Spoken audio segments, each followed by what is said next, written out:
everyone, so today we're going to be making a fall arrangement from some flowers that were cut from my garden. So this is my limelight hydrangea bush, and in the summertime, early spring, it starts to bloom a beautiful shade of like a chartreuse green, like a lime green. And then as you can see in the fall, we still have some of the green, which is lightened up considerably, but then it goes a beautiful shade of pink, just like an autumn pink.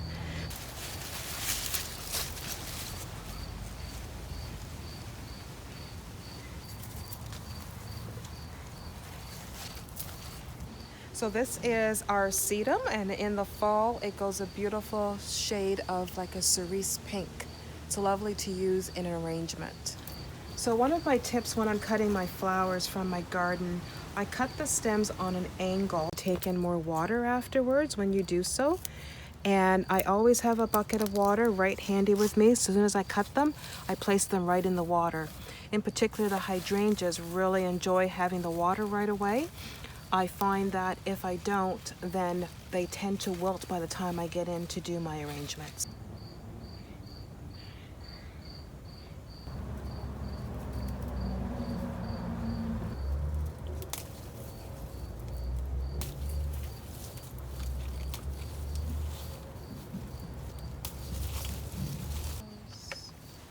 I actually like some Coleus.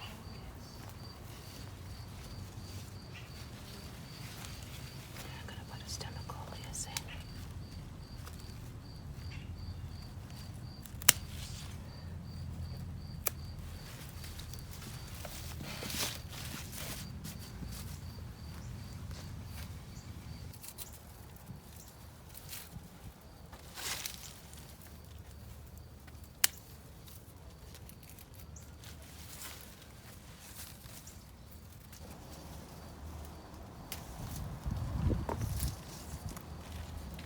When I do my arrangements, I think outside of the box when I come out to my garden. I use things that typically most people don't think of using. And again, this is our Boston Ivy that's growing on the side of the house. And I'm bringing it indoors for a bit of fall foliage in our arrangements.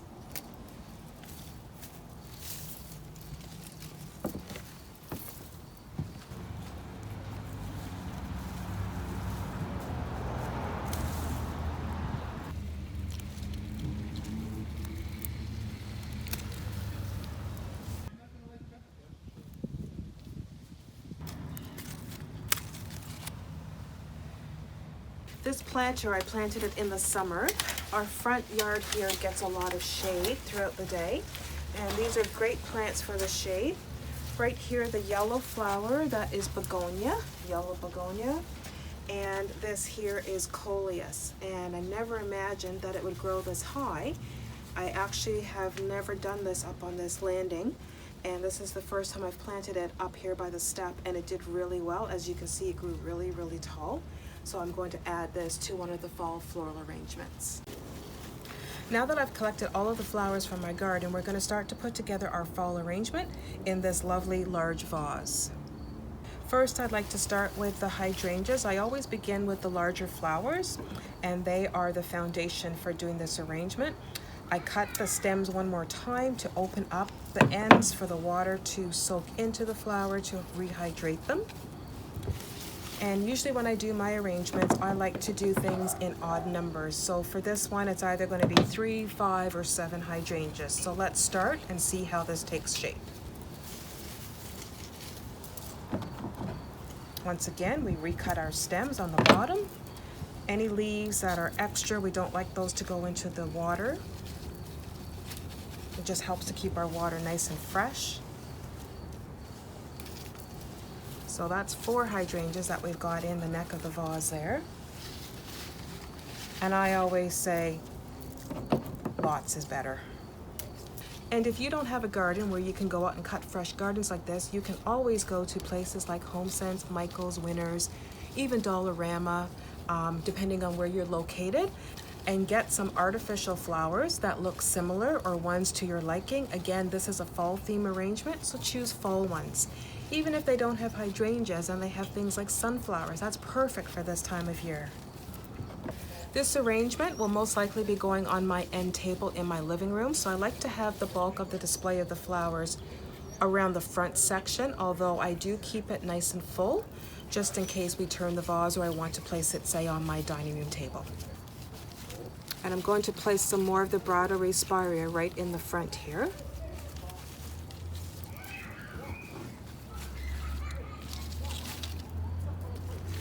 Grabbing some more and placing it here. And when it's done, I'm going to actually come around and just take a look and see if I like where it is. If I don't, I'm going to move it around. And that's just the joy of creating your own arrangements. You can customize it to how you want it to look.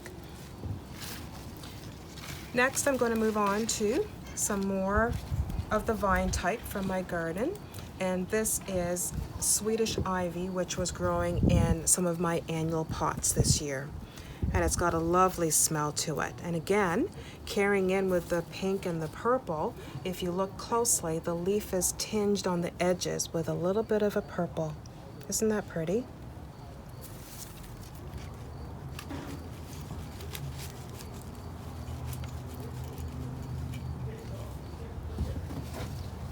Next, I'm going to add some sedum. This is Sedum Joy.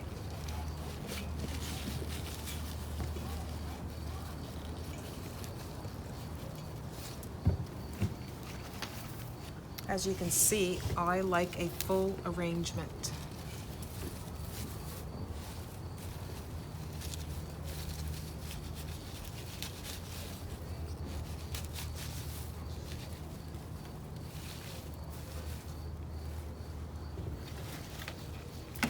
And something different I want to try this year is Dusty Miller. This started as a very short little plant and has grown quite tall. And I just like the contrast of the silver for this arrangement.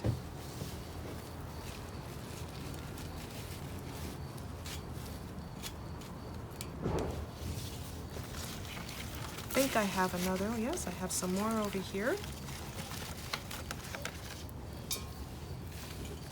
Back to the other side. So now that the bouquet is quite full, I am going to come around just to the front side and just take a quick view for myself to see if there's any pockets of where I need to fill in.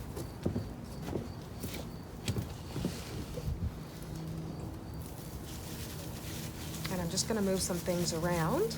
The hydrangea that's in the middle, that needs to come up a little bit higher for my liking. And the grasses, I'm going to tuck behind like that. I'm going to let that one trail. And I'm going to grab another one, taking some of the leaves off because we don't want the leaves in our water to turn the water. We want to keep it as fresh as possible. And I'm going to place that one in like this. And then something that I'm going to try is I'm going to take the leaves off of this side here and tuck this end in like that, creating a circle. Just to give a little bit of artistic flair.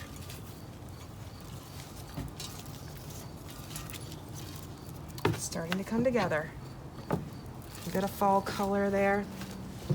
And lastly, I'm just going to tuck in a few of our Hosta Leaves.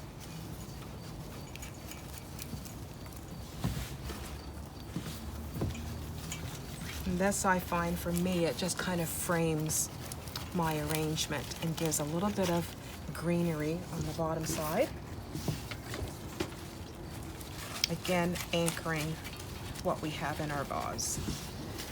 Okay, so now let's just turn this towards me, and I'm just going to take one final look, tuck my end back in here, because I believe it is as full as I need it to be.